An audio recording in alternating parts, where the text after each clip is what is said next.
and welcome to Deals with Heels, where female entrepreneurs thrive. I'm Debra, your host. Welcome to the show. You guys are going to be really excited about this episode. It's going to be fun. I'm super excited about the guest. She is a great business entrepreneurial minded person, but also a comedian. And so we are about to have a lot of fun. You guys know how funny I am already.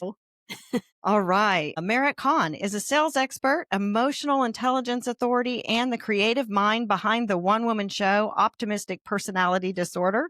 She blends business savvy, emotional intelligence, and just enough AI to keep it smart.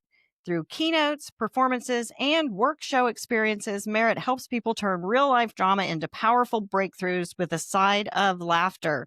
Hey, everyone, please welcome Merit to Deals with Heels. Yeah. Hey, how are you, Debra? I am doing well. I'm doing well. A little slap happy on this Monday. So I'm so happy. I'm not sure if this is a regulation, but I'm actually wearing sneakers today, not my heels. So I hope I'm not violating any sort of podcast code. No, you're definitely not. But when we first started, I had a co-host, and Christina and I bonded over high heels. That was one of the things. She and I met, and like 3 months later, I asked her to start a podcast. It's just one of those connections that she's 20 years younger than me, but we had been on a very similar soul healing journey and just meshed and started our podcast. And we would send each other when something good happened. Not always closing a deal. Sometimes it was just I overcame a negativity that was in my mind, or I did this. I told you I was going to try to do it, and I did it. And we would send each other a picture of our foot in the heel we were wearing when we did it. And so we were almost always wearing heels. I wear a lot of heels. And then she got plantar fasciitis and she was in a boot.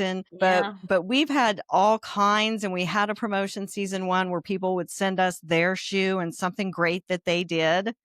And we would feature some of them on the air, and it was super fun, but we did not discriminate. We had combat boots, we had high-heeled sneakers, we had so many different kinds. And so I'm a lover of all of them, but I got back in heels after a while because I found some good inserts. So y'all send me an email and I'll tell you what they are. Yeah, we'll have to talk offline about that. Yes, what those are. I have loved high heels since I was a little girl. My mom said that she would take me to the shoe store, and I would not want to be in the little kid shoes. I would be off in the grown-up shoes, looking like I'm going to pick these somehow. I'm going to make this work for basketball. And so it was a big deal yeah, you're okay with your sneakers. I got some heels on today, but sometimes I'm barefoot now that I put a studio in my house. So tell us a little bit. I love to always start with a little bit about your entrepreneurial journey. Every guest is a female entrepreneur. And so I want to hear how you got to what you're doing. I started my career in sales. It was never really a question of what was I going to do with my life. It was more a question of what am I going to sell, because I came from an entire lineup of sales professionals. So my dad sold advertising. My mom sold real estate. My grandfather had a used car dealership. My grandmother sold Avon. So that's our lineage. You definitely did. It's built in. That's so fantastic. Yeah. So out of college, I went into the radio business. I sold radio advertising, I was sort of known as the pit bull in the office. Once I sunk my teeth into a prospect, it was just a matter of time. They were going down and they just didn't know it yet. And then I took some sales training, some professional training. And when the radio station was being sold, the guy who was doing the training program that I was enrolled in as a student said, I think you'd be pretty good at this. And I thought, okay. And so I left the radio business and I started doing sales training. And the thing about that was you couldn't just be a good trainer. You had to go and get the clients that you were then going to train. So it was, again, a sales role. Right. Proof of concept for you right there. Yeah. But I found myself, that was my first real entrepreneurial venture. And I was working with a lot of entrepreneurs because, a lot of people who are very good at what they do, they'll open their business because they're good at what they do. The problem is they don't realize that it's not good enough to be good at what you do. You have to be really, really good at getting the business. And so I still do coaching, training, consulting. I speak at conferences as a keynote or breakout speaker on sales and leadership topics. And most of my audiences are very entrepreneurial because they're they're selling something that's creative or complex, and and those are not buy here, click here, buy now kinds of sales processes. So I still do a lot of that work day to day. And yeah, and then a funny thing happened on the way to getting better at delivering training and keynotes. I took a comedy class and I wanted to learn how to be deliberately funny. And along the way, I was like, I actually really like the being funny on stage part. So then I find myself in the, crazy space of literally touring the country as a professional comedian with a group called Moms Unhinged. And we're a group of, all mom comedians. Our audiences are mostly moms. Occasionally we'll have 4 or 5 men in the audience. And we're selling out theaters across the country. So that gave me some inspiration to say, well, okay, I wrote my own one woman show. I bet I could probably tour that across the country too. And so now that's what I'm doing. And I think and what I hear from other entrepreneurs and the podcasts I listen to like yours with entrepreneurs, it's always like one thing that we start doing and then it folds into this other thing and then that opens another door. But I feel like everything that I've ever done in my past has led me to this place where I can perform and connect, do my show, but really make a difference for people. And I'm just having the best time of my life right now. That sounds fantastic and amazing. And without the comedy training stuff is kind of similar to me, just in the part of you obviously found your way and built and pivoted and you didn't get stuck. You collaborated together. You're all parts of yourself, kind of. Right. So for Yeah. me, that's a big deal. I'm creative and outgoing, but there's a part of me that's very nerdy and very does other things too. But incorporating all of that together sometimes is difficult to do. And you did it in such a wonderful way. I had to like go through a lot of trauma for me to Oh, I had my trauma, Deborah. Let's not. Yeah, that's why I wear sneakers, so I can run away quickly from all the trauma. personally, when I would go into fight or flight, I went into freeze. And Mm, I didn't realize that that's where I was. I was just being really hard on myself for procrastinating. And I was in grief counseling and I was going on. I must have been gone on for about 10 minutes with my counselor, Fred, about how hard I was being every mistake I was making, everything I hadn't met the deadline on, all of the things, right? yeah. And he let me go. And then he says, Deborah, you're not procrastinating. And I said, yes, I am. You're not listening to me. Hello. And that was when I found out that I was in fight or flight, that I literally couldn't do them. I was in freeze. So it's a big deal. I couldn't run away. I was Mm. the deer, not knowing, do I go? Do I go this way? Well, I credit comedy with really pulling me out of a lot of that. My whole one woman show it's really my life story, but told through the lens of comedy. And I think it's really important for us to be able to choose our own narratives, to not rewrite your past as in trying to pretend something didn't happen, but rewrite the way you tell yourself the story. And when you can take control of your narrative and the beliefs that you have, then it can really rewire your entire future. And that's the whole point of my show. And for me, I kind of stumbled into that because in taking the comedy classes, I was doing a lot of writing, a lot of journaling. And actually that was really the first time. I've always been a journaler. I've been a journal writer since I was a little girl. I rarely reread my journal. Like, it was just I wrote and then I would just put it aside. I never revisited it. And when my marriage started getting really difficult, I started looking back in my journals and all of the clues, all of the things that were frustrating me from more than a decade ago were right there in my own handwriting. Mm-hmm. And as I'm writing comedy, or I was just journaling, and my process for writing comedy is to not just sit down and try to write a joke. It's to write about whatever's on my mind and then observe what I'm observing about it. And I literally wrote, cannot make this up, Deborah. I wrote about how my marriage was so frustrating, but I'm really very hopeful that I think this divorce is going to be a really smooth process. And I just think we're going to be friends and everything's just going to be easy and we're going to be in and out of this quick. And then I looked at it and I was just like, oh my God, I think I have optimistic personality disorder. Like, who thinks after a really difficult marriage that the divorce is gonna go well? Like, Right? that's insane. And that's how I learned I have optimistic personality disorder. And that theme carries through lots of parts of my life. I love it actually. And for me, it's about I can find the silver lining in almost any situation. And when my mom was sick, she had cancer and lived with me for a long time. And there were just some things that aren't funny, but that were funny between us. And it was such a healing for her to be able to look at something that isn't funny. But at the time, she would look at me and I would look at her and we would just both just start laughing because what are you going to do? What are you going to do? Exactly. Yeah. And I love that you use humor because it invokes a lot of the same hormonal responses that even crying does, but it's so much better. So being It's a lot able more to fun. right, being able to find the humor back in all of those things is such an amazing thing. It really is.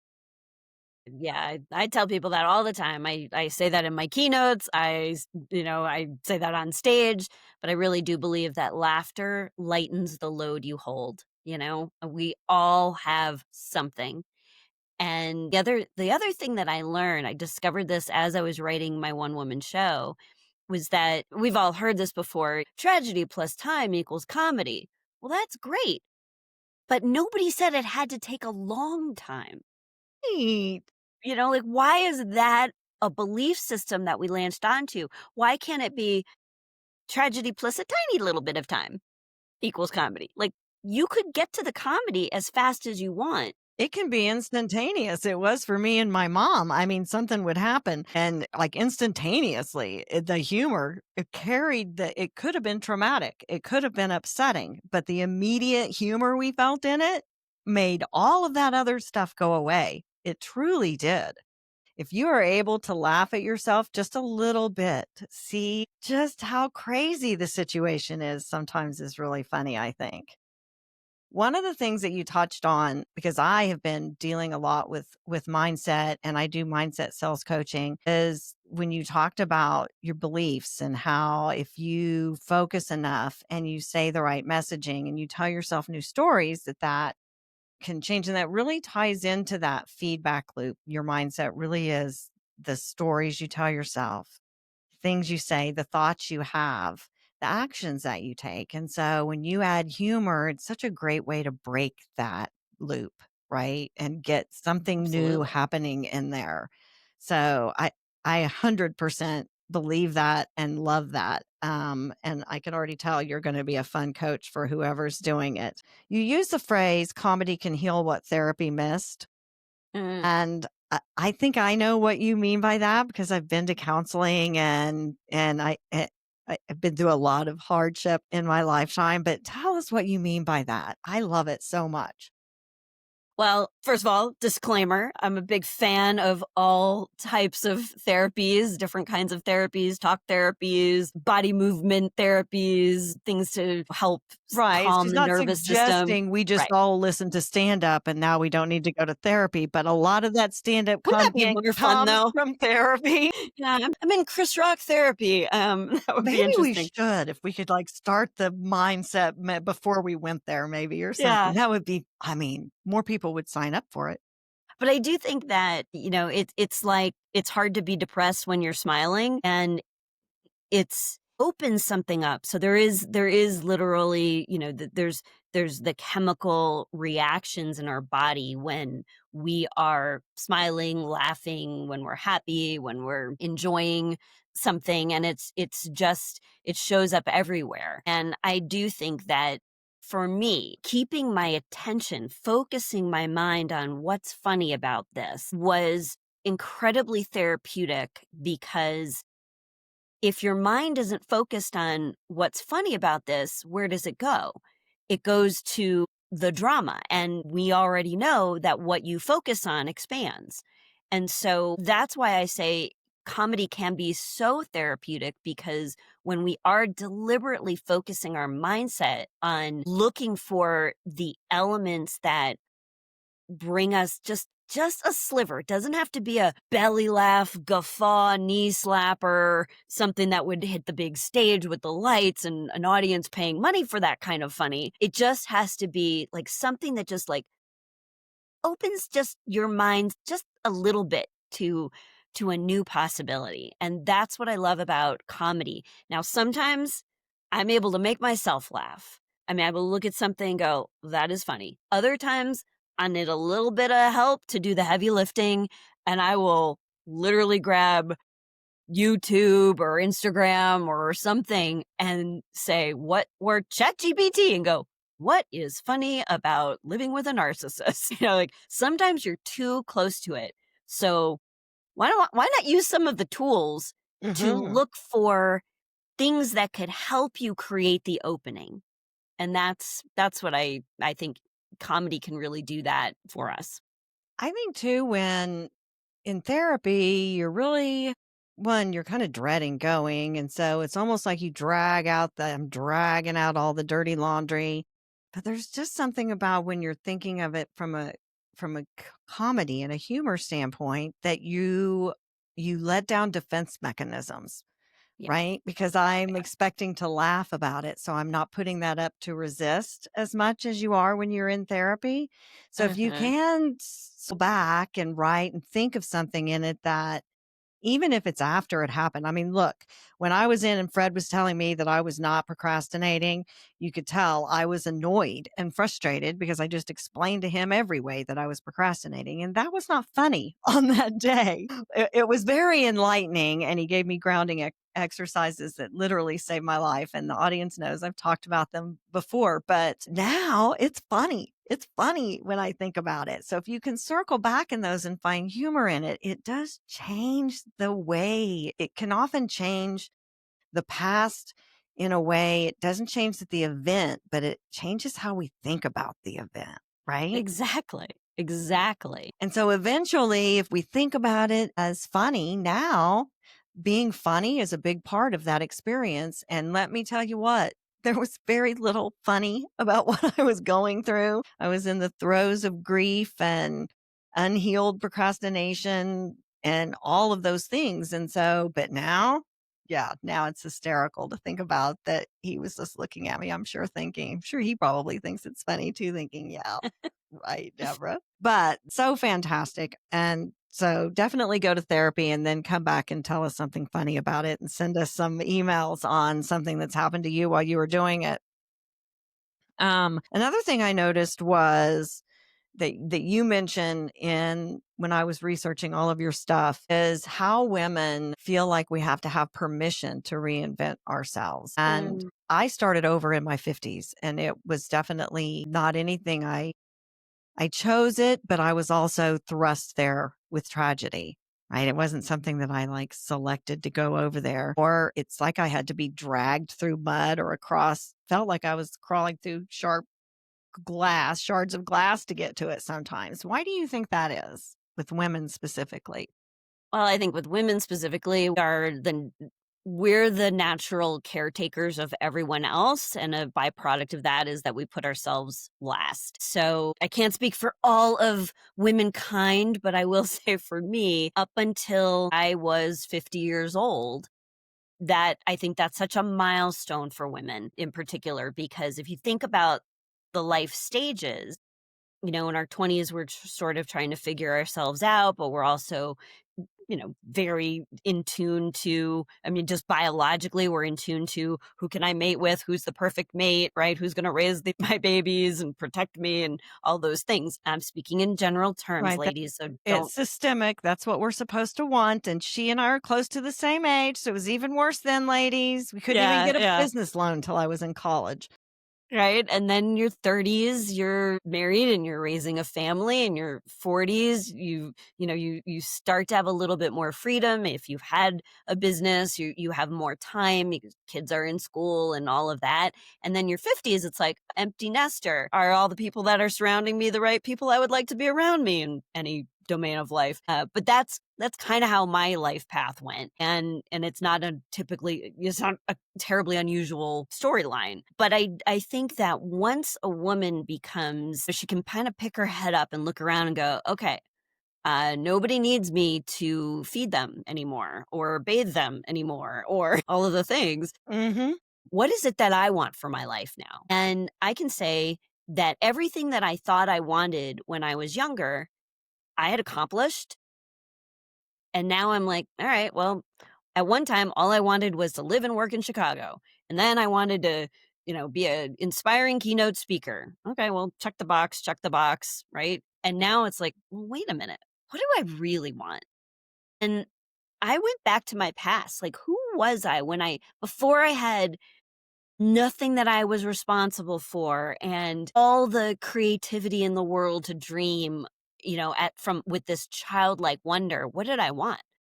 I wanted to be a performer. And so when I wrote my one woman show and was studying comedy and I was on stages and I'm making people laugh, and all of a sudden it's like parts of my brain are lighting up. And I thought, my gosh, where has this been all my life?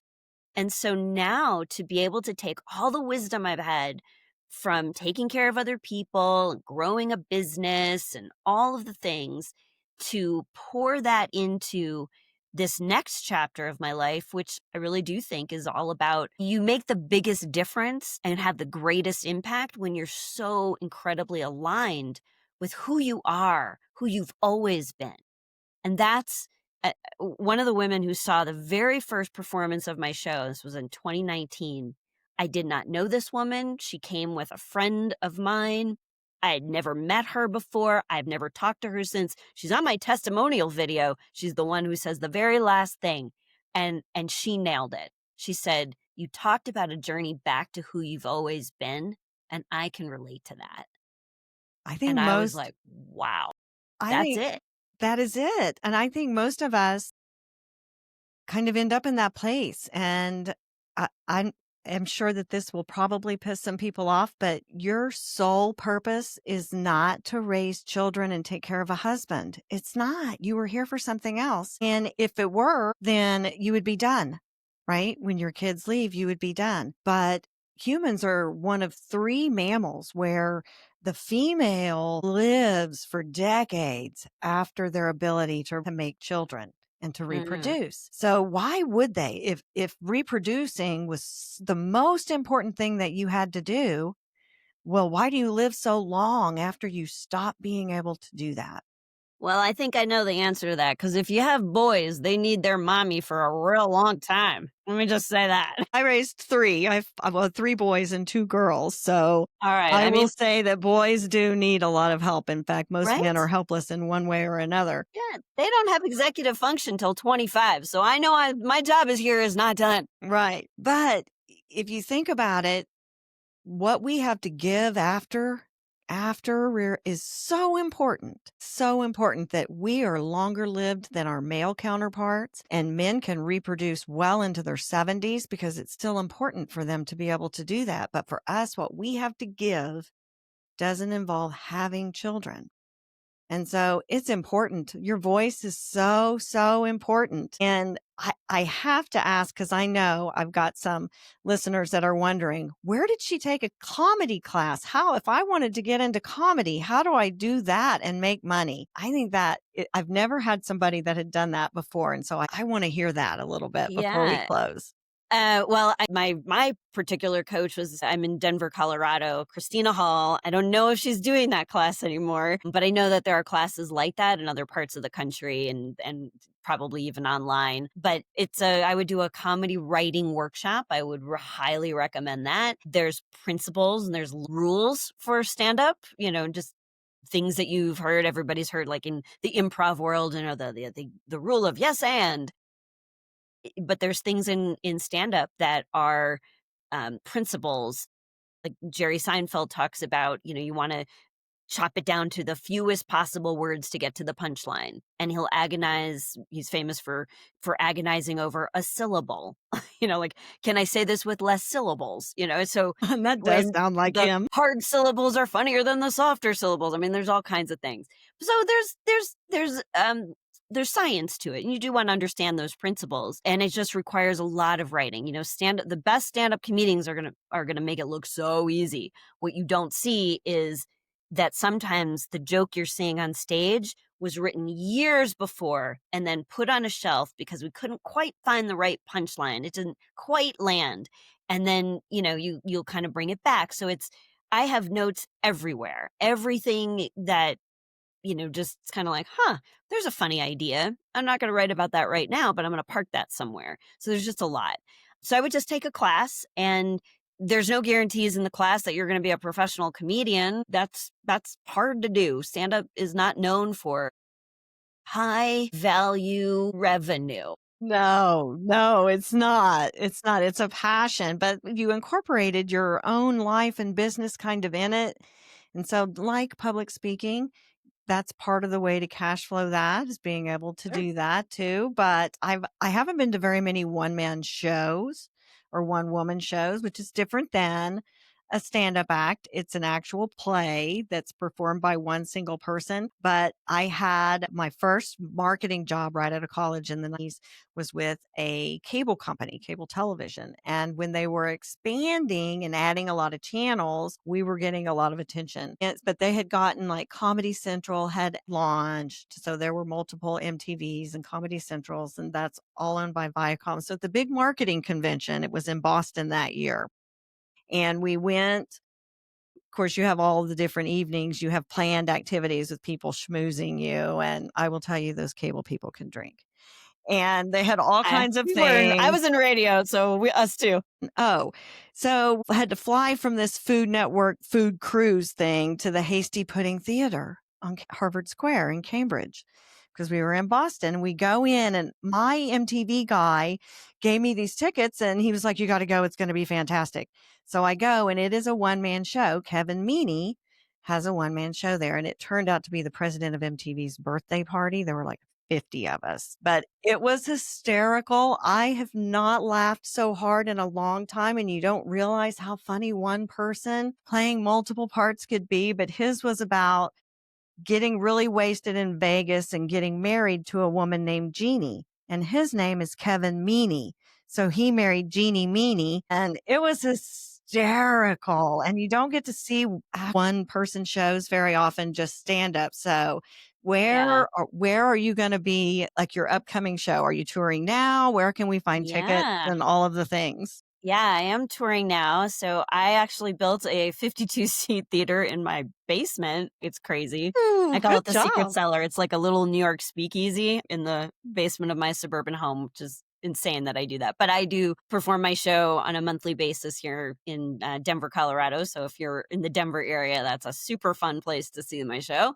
But I'll be in Rapid City, South Dakota, on 9th. I've got a couple of venues in Nebraska in November.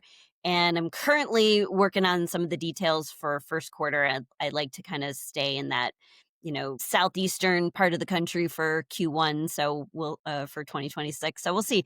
But I'm always open to, if you know of a theater that Wants to, but I is want you to a come to couple hundred Oklahoma seats City. is perfect. I will come to you. I will come to you. Okay.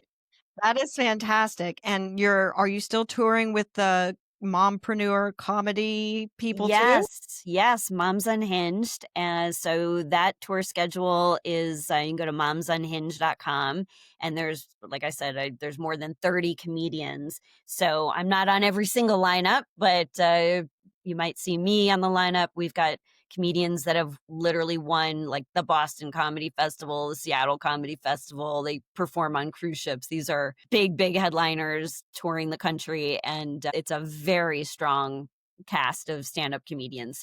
Well, we have some really strong mompreneur, female entrepreneur groups here that have big, like weekend seminars, the kind of We Rise type of things, right? So Yeah. I will have to definitely pass your information on to them because I bet that they would, that sounds so perfect for. Yeah. And that's actually something that I'm going to be moving towards doing as well, because I created, with all of my training and coaching background, I created something I call the work show experience. So it's not a workshop, it's not just a theater show, it's a work show experience. So you come first and you do a workshop session to really understand and find the stories in your life. And then you see the show, and so you see how I've taken my life story and, rewritten the parts of it to be funny. And then the next morning we come back and I teach you some of those principles of comedy, not so that you end doing your one woman show, but just so that you can start to rewrite your narrative and create some new openings for new possibilities for your future. So it's a really fun Now, do you take experience. that on the road too? Like if somebody wanted you to come and Yeah, do that at a big, you would do that as well?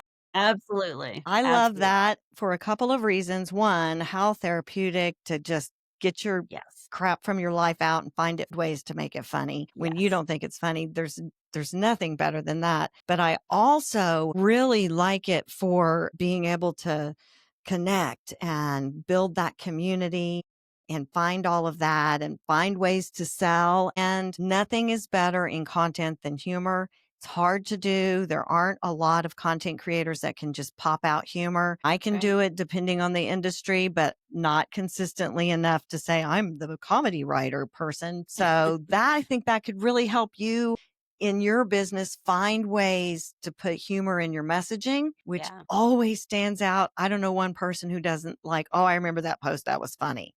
Yeah. Everybody does. And so I think it would be really helpful for that as well. So, well, Yeah. already coming towards the end, like all great conversations.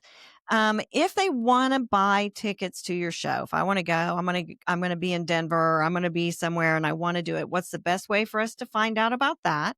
Yeah, the best way is opdshow.com. So optimisticpersonalitydisorder.com will also work, but that's a lot of typing. So opdshow.com. And there's always, so on that top nav, there's a section for tickets. So you can see all the places where I'll be performing my show, also with Moms Unhinged or any other public events I'm doing. And then there is something for that work show experience. Click on that and check that out, because I think it's a completely unique experience, I and love it's it really so much. amazing. Yes, I But love there's it so much. also a let's talk button. If you have questions about anything we talked about, or you want to talk about bringing me to your town for a show or a work show or a fundraiser that, where the show could be helpful, I am always up for creative conversations, and that's a great way to just book some time on my calendar. Let's talk, see what And happens. brainstorm and find a Yeah. way where it could work for your event. I know there's a ton of women's events, and you're such a perfect example of somebody that turned everything around. And I love putting that, it breaks that barrier down and makes people realize what's possible without feeling pressure from it. And that is so fantastic. Now, if they Thanks. want to hire your services, your consulting services, how do they learn more about those?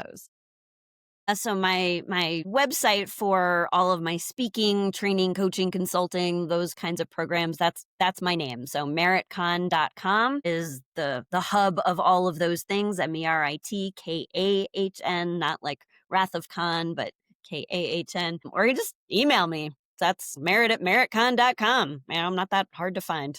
Okay, fantastic. And you do sales coaching and helping all the sales side, which is really important, you guys. Not very many content creators do sales stuff. We've talked about this so many times. I'm a sales oriented marketing person. And so it's really important for your messaging that you have that sales stuff in there also. I will link to all of her stuff in the show notes and any of her booking stuff. I'm super excited. I hope I can find one close to me. And I know that you will too.